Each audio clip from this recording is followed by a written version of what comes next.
What's up, guys? It's Mike from Job Ready English. Today, we're going to talk about 5 steps to find jobs that sponsor UK work visas on Indeed. I'm going to cover 3 different things. So, why Indeed and LinkedIn one-click apply doesn't work, talking about why it's so important to create an application plan, and finally, I'm going to take you step by step for how to use Indeed to save a lot of time finding jobs that sponsor. And as ever, if you want to download everything that we're going to go through in a helpful free guide, just click down into the description below and you can download that guide for free. I'm sure it'll be super helpful for you. Guys, please don't forget to subscribe to the video if you like this new format of video, just because as a team, we feel like a lot of videos that we've seen, they're very helpful in telling you what to do, but they don't really go into any detail about how to do it. And of course, if you want to know how we help students get £30,000 a year plus jobs in the UK with a UK work visa, then you can click down in the description below and read that letter. I'm sure it will be really interesting reading for some of you. So without further ado, let's get started. Why doesn't LinkedIn and Indeed one-click apply not work? Why doesn't it? Anywho, the reason being is it's really simple. If it's easy for you, it's easy for everyone else, and it's easy for everyone else, and it's hard for you. The fact that all you have to do is click once and apply for a job means that the person who applies the fastest is probably going to get the job, in all honesty. So I know from personal experience when I advertise for vacancies and then all of a sudden I've got 100 responses in a day, and ours is a very small business. You can imagine for a large firm, it's going to be even more applications. They're going to get hundreds, if not thousands. If you ever have a chance, get a free trial for LinkedIn Sales Navigator for 30 days. Just make sure you cancel it. It's quite expensive. I think it's like £80 a month. And you'll be able to see how many people have applied for the job, and it is astonishing. You'll see a job within the first 3 hours get like 500 applications. So that's why it doesn't work. One of the things that you'll be able to download if you click in the link down in the description below is this application plan, which is really cool. It was written by a member of our team, Jasmine, and it basically goes like this. When you ask students what their application plan is, it's either apply for as many jobs as I can, whenever I can, or I want to be a consultant at these 6 companies and I won't work anywhere else. So this has a big downside. Basically, if you don't have an application plan, you can't track who you're applying to. You can't follow up with anybody. You basically, you're encouraged to apply for as many companies as possible, and probably that's not working for you. We really want to concentrate on quality over quantity.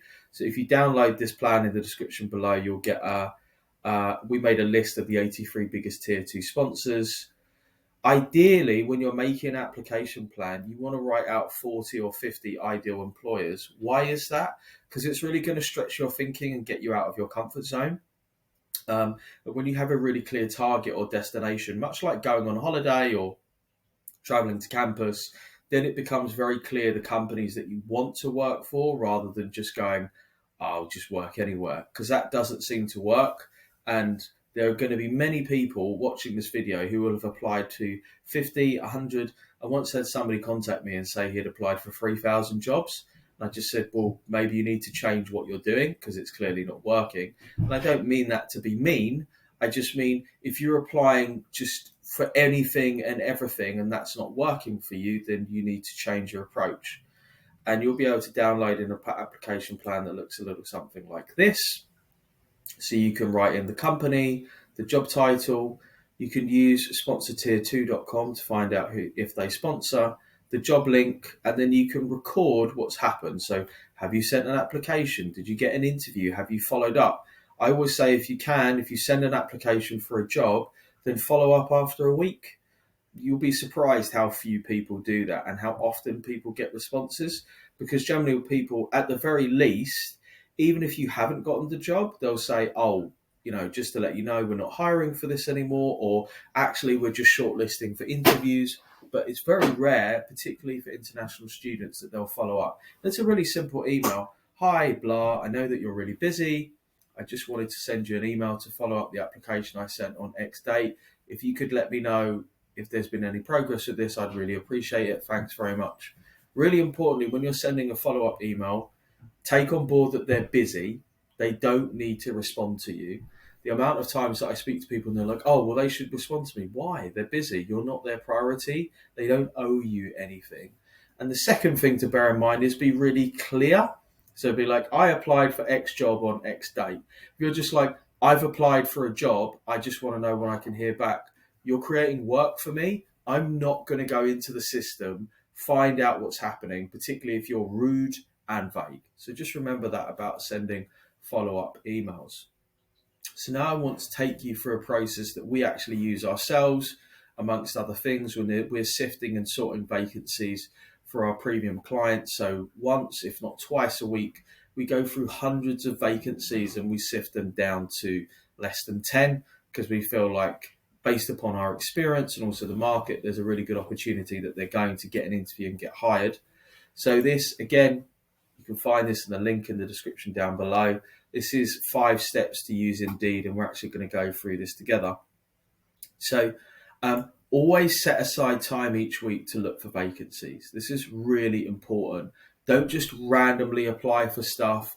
I would always prefer, and I always get our clients to apply directly through the companies themselves, because you're cutting out something that is sifting and sorting your application. If you apply through LinkedIn or Indeed, your application is being sorted by LinkedIn and Indeed, which means there is an additional barrier to entry for you getting the job. The job is not at LinkedIn or Indeed. So if I could apply for a job at PwC directly through their applications portal, or do that through LinkedIn, I do it through PwC, because I don't need to wait or run the risk of LinkedIn sifting out my application and then wait for someone at PwC to read it. I can just jump straight to the middle of the queue rather than the front of the queue. So it's really important. And you always want to have what we would call in sales or recruitment lingo, pipeline. So you always want to be generating new opportunities. So once a week, I would suggest that you have a sufficient period of time, whether that be half an hour, where you go out and search, update your application plan, chase up on your old applications, and also find new applications that you can apply for. That's really important. So step 1, you should use Indeed, but don't do it like a normal person. So if we look at Indeed, this is probably what you look like when you're finding Indeed. So generally what people will do is they'll type something like graduate finance in London, right? Looking for that. How many have we got? So we've got 340 jobs. Not bad, but I'm not going to have the time to apply for 340 jobs, right? So what we need to do is then start to think about putting in a custom job search. So creating a custom job search, which means there's no point to endlessly scroll through stuff.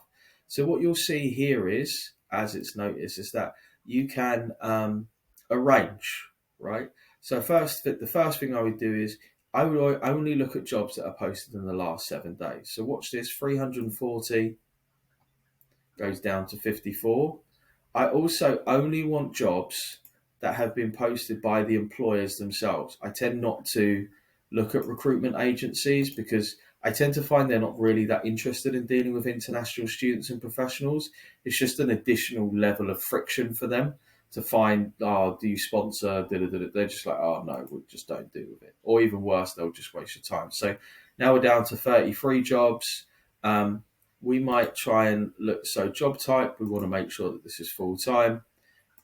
Education level, doesn't really matter. Salary estimate is pretty important. So all of these jobs are over 25,000 plus. And I'll probably cut down the location maybe to within 10 miles. Ooh, that's funny. Didn't like that. So date posted last 7 days. Posted by an employer. Cool. So now we're down to 26 jobs, which is awesome. It's certainly a lot less than we had before when we had 340 odd jobs. So we've started here as well. So we've already done sifting and sorting. You can also use what's called the advanced search feature. And this is useful for signing up for newsletters. So I'm going to show you how to do this. So something that you can get here is, let Let me just try and find out where it would be.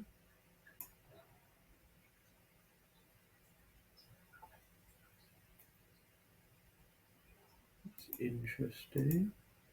Huh.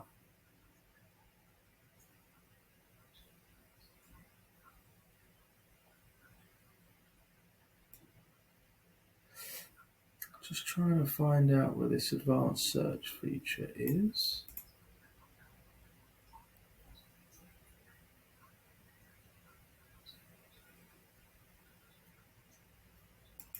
Right, so you can add that in here. So, for example, you might put plus accounting.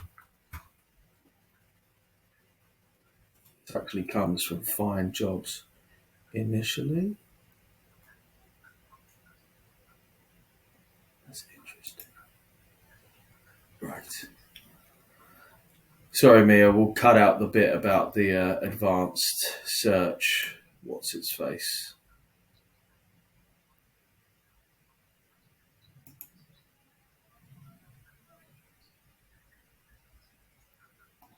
Cool. So we'll pick back up on the 26 jobs. If you want to further refine your search, then you can add a plus, or you can add an or an and, which is quite, which are just called conditional statements. To be honest, you don't need to get too much into it. It doesn't have to be that complicated. If you'd like me to do a more detailed video about how to use LinkedIn for advanced jobs, sorry, Indeed for advanced job searching, then let me know in the comments down below. Don't forget to subscribe, like the video, drop us a comment, let us know if you're enjoying this video. So the next thing we want to do is we tend to sift down heavily. What you want to do is, so you've got all these different companies. So you're like, cool. So let's start applying. No, incorrect. So what you'd start to do is you would go down. So you'd say, okay, cool. Global Data PLC. So we grab this. Oh, it doesn't like that. We put it into sponsortier2.com. Global Data. So, cool. Looks like they sponsor. I just want to check that it's the right company. And a cool thing that I can do here is, if I already know that they're advertising for a job role, is I can just go directly to their careers site. Let's have a look at opportunities. Sales analysts, our graduate programs. Cool. So it looks like I could just cut out the middleman, because like I said to you before, we'd rather do less. So that looks like the same as this. Graduate analyst. I would always rather prefer to apply for the company themselves. A really good thing about these, I mean, I'm sure this is probably quite a substantial company, but the good thing here is, by doing your homework, you've missed out a lot of, you will beat a lot of the competition. 99% of people won't do this kind of legwork. So you go and click on the graduate analyst scheme. Cool. Now I know about the scheme. I know who that we sponsor, and I can apply. So I can get in touch with them directly with their internal recruitment team. And I don't need to go for Indeed. Now you might think, well, but I'm going to have to do that for 26 different jobs. No, if you've got an hour set aside, you can do that for 2 jobs or for 3 jobs. But the point is, these are high quality applications that have been posted in the last 7 days. So they're new. Employers really need somebody now, and you're applying directly through the company's website. You're not being sifted and sorted for Indeed. And then you'd make sure to put that into your, so you put global data, graduate analyst. Yes. You can put the job link in here. So say, for example, you're busy and you've got to go somewhere else, so you're just doing a little bit of research. Have I sent my application? No. And then there you go. Then when you come back around to this next time, probably want the date in here as well. So 14/06/22. So then you know, oh wow. So say you came back to this in 5 days' time, you'd go, oh, I applied for that graduate analyst. I'm going to put a little note in my diary just to make sure that I chase them up in the next 2 days, just to see what's happening. Yeah. So that's how we use LinkedIn. in a couple of simple steps to find jobs that actually sponsor. I hope that you've enjoyed this video. If you'd like to see more videos like this, then please do let me know in the comments down below. If you don't, let me know as well, and I will speak to you soon. Bye.